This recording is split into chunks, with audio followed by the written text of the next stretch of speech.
നമസ്കാരം. രണ്ടാം പിണറായി വിജയൻ സർക്കാർ 3 വർഷം പൂർത്തിയാക്കിയിരിക്കുന്ന ഈ അവസരത്തിൽ ആരോഗ്യ, കുടുംബക്ഷേമ, വനിതാ ശിശുവികസന വകുപ്പുകളിലെ തിരഞ്ഞെടുത്ത മേഖലകളിലെ പ്രധാനപ്പെട്ട പ്രവർത്തനങ്ങൾ വളരെ ചുരുക്കി അവതരിപ്പിക്കുമ്പോൾ ഇന്ന് രണ്ടാമത്തെ ദിവസം ഭക്ഷ്യസുരക്ഷാ വകുപ്പുമായി ബന്ധപ്പെട്ടിട്ടുള്ള പ്രവർത്തനങ്ങളാണ് ഇവിടെ കുറിക്കുന്നത്. ദേശീയ ഭക്ഷ്യസുരക്ഷാ സൂചികയിൽ നമ്മുടെ സംസ്ഥാനം ആദ്യമായി 1ാം റാങ്ക് നേടിയത് ഈ കാലയളവിലാണ്.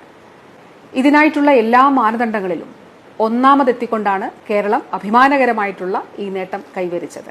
ഭക്ഷ്യസുരക്ഷാ പരിശോധനയിലും പിഴത്തുക ഈടാക്കുന്നതിലും റെക്കോർഡ് വർധനവാണ് ഈ കാലഘട്ടത്തിൽ ഉണ്ടായിട്ടുള്ളത്. ഉദാഹരണത്തിന് 2021 7,000-ഓളം പരിശോധനകളാണ് സംസ്ഥാനത്ത് നടന്നത്. എന്നാൽ 2023-24 കാലയളവിൽ 65,432 പരിശോധനകൾ ഭക്ഷ്യസുരക്ഷാ വകുപ്പിന്റേതായി സംസ്ഥാനത്ത് നടന്നു. പിഴത്തുക ഈടാക്കുന്നതിൽ 2022-23 വർഷം 2 കോടിയിൽ പരം രൂപയാണ് പിഴയായി ഈടാക്കിയത്. എന്നാൽ 2023-24 കാലയളവിൽ ഇത് 4,05 ലക്ഷം രൂപയായി ഉയർന്നു. ശക്തമായിട്ടുള്ള എൻഫോഴ്സ്മെന്റ് ആക്ടിവിറ്റീസിന്റെ ഉത്തമ ദൃഷ്ടാന്തമായി ഇതിനെ കണക്കാക്കാവുന്നതാണ്. ഇതുകൂടാതെ ഒട്ടനേകം പ്രവർത്തനങ്ങൾ എല്ലാ ജില്ലകളിലും സഞ്ചരിക്കുന്ന ഭക്ഷ്യ പരിശോധനാ ലാബുകളുള്ള ആദ്യ സംസ്ഥാനമായി കേരളം മാറി. ഫുഡ് സേഫ്റ്റി ഓൺ വീൽസ് എന്ന് പേരിട്ടിരിക്കുന്ന ഈ പരിപാടിക്ക് വലിയ സ്വീകാര്യതയാണ് സംസ്ഥാനത്ത് ജനങ്ങളിൽ നിന്ന് ലഭിച്ചിട്ടുള്ളത്. രാജ്യത്ത് ആദ്യമായി ദേശീയ അക്രഡിറ്റേഷൻ ലഭിക്കുന്ന കെമിക്കൽ ലാബുകളുള്ള സംസ്ഥാനമായിട്ട് കേരളം മാറി. തിരുവനന്തപുരം, എറണാകുളം, കോഴിക്കോട് ജില്ലകളിലെ കെമിക്കൽ ലാബുകൾക്ക് NABL അക്രഡിറ്റേഷൻ ലഭിച്ചു. ഇതുകൂടാതെ 2 മൈക്രോബയോളജി ലാബുകൾ ഈ കാലഘട്ടത്തിൽ പ്രവർത്തനം ആരംഭിക്കുന്നതിന് നമുക്ക് കഴിഞ്ഞു. എറണാകുളത്തും കോഴിക്കോടും.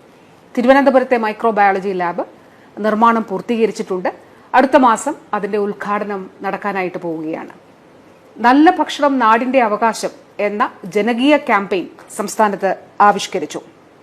ഭക്ഷ്യസുരക്ഷയ്ക്കായി പ്രത്യേക ഡ്രൈവുകൾ ഓപ്പറേഷൻ ഷവർമ, ഓപ്പറേഷൻ മത്സ്യ, ഓപ്പറേഷൻ ജാഗരി, ഓപ്പറേഷൻ ഹോളിഡേ തുടങ്ങിയ ഒട്ടനേകം സ്പെഷ്യൽ ഡ്രൈവുകൾ ആവിഷ്കരിച്ച് നടപ്പിലാക്കുകയാണ്. ഷവർമയുമായി ബന്ധപ്പെട്ട ശാസ്ത്രീയ അടിത്തറയിൽ നിന്നുകൊണ്ട് പ്രത്യേക മാർഗനിർദ്ദേശങ്ങൾ പുറത്തിറക്കി.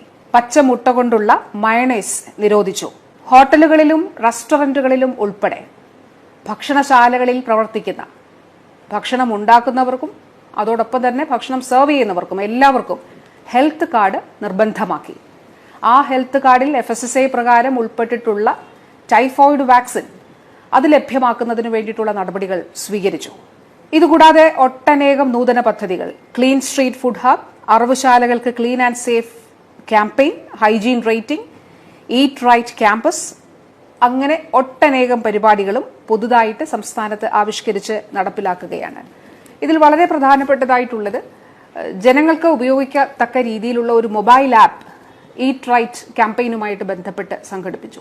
വിവിധ ഹോട്ടലുകളെയും റെസ്റ്റോറന്റുകളെയും റേറ്റിംഗ് അടിസ്ഥാനത്തിൽ, അത് കേന്ദ്ര നിയമത്തിന്റെ അടിസ്ഥാനത്തിലുള്ള ആ മാനദണ്ഡങ്ങൾ പ്രകാരമാണ് റേറ്റിംഗ് നിശ്ചയിക്കുന്നത്.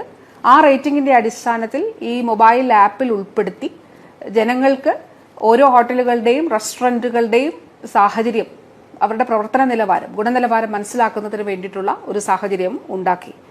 കൂടുതൽ ഹോട്ടലുകളും റെസ്റ്റോറന്റുകളും ഇതിലേക്ക് വരുന്നതിന് വേണ്ടിയിട്ടുള്ള നടപടികൾ സ്വീകരിച്ചു വരികയാണ്. സംസ്ഥാനത്ത് സ്പെഷ്യൽ ടാസ്ക് ഫോഴ്സ് രൂപീകരിച്ചു. 140 ഫുഡ് സർക്കിളുകളിലും ഫുഡ് സേഫ്റ്റി ഓഫീസേഴ്സ് നടത്തുന്ന പരിശോധനകൾ കൂടാതെ സ്റ്റേറ്റ് ലെവലിൽ രഹസ്യ സ്വഭാവത്തോടെയുള്ള പൊടുന്നനെയുള്ള പരിശോധനകൾക്ക് സ്പെഷ്യൽ ടാസ്ക് ഫോഴ്സിന്റെ പ്രവർത്തനം വലിയ രീതിയിൽ പ്രയോജനം ചെയ്യുന്നുണ്ട്. കഴിക്കുന്ന ആഹാരവുമായി ബന്ധപ്പെട്ട്, ഭക്ഷ്യസുരക്ഷയുമായി ബന്ധപ്പെട്ട് പൊതുജനങ്ങൾക്കുള്ള പരാതികൾ സംസ്ഥാന സർക്കാരിനെ അറിയിക്കുന്നതിനു വേണ്ടി ഭക്ഷ്യസുരക്ഷാ ഗ്രീവൻസ് പോർട്ടൽ യാഥാർത്ഥ്യമാക്കി. Eat right Kerala mobile app വഴിയും ഇത്തരത്തിലുള്ള പരാതികൾ സ്വീകരിക്കുന്നുണ്ട്. ഭക്ഷ്യസുരക്ഷ പൊതുജനാരോഗ്യത്തിൽ ഏറ്റവും പ്രധാനപ്പെട്ട ഘടകമാണ്. അതുകൊണ്ട് തന്നെ ഫുഡ് സേഫ്റ്റി ഓഫീസേഴ്സ് അടക്കമുള്ള ഉദ്യോഗസ്ഥർക്ക് ഭയരഹിതമായി മുഖം നോക്കാതെയുള്ള നടപടികൾ സ്വീകരിക്കുന്നതിനുള്ള സാഹചര്യം ഒരുക്കുക എന്നുള്ളതാണ് ഈ കാലഘട്ടത്തിൽ സംസ്ഥാന സർക്കാർ ഭക്ഷ്യസുരക്ഷാ വകുപ്പ് ചെയ്ത മറ്റൊരു ഇടപെടൽ. അതിന്റെ ഫലമായി ഒട്ടേറെ ശക്തമായിട്ടുള്ള ഇടപെടലുകൾ ഭക്ഷ്യസുരക്ഷാ വകുപ്പുമായി ബന്ധപ്പെട്ട് ഉണ്ടാകുന്നുണ്ട് എന്നുള്ളതും വളരെ പോസിറ്റീവായിട്ടുള്ള ഒരു കാര്യമായിട്ട് കാണുകയാണ്.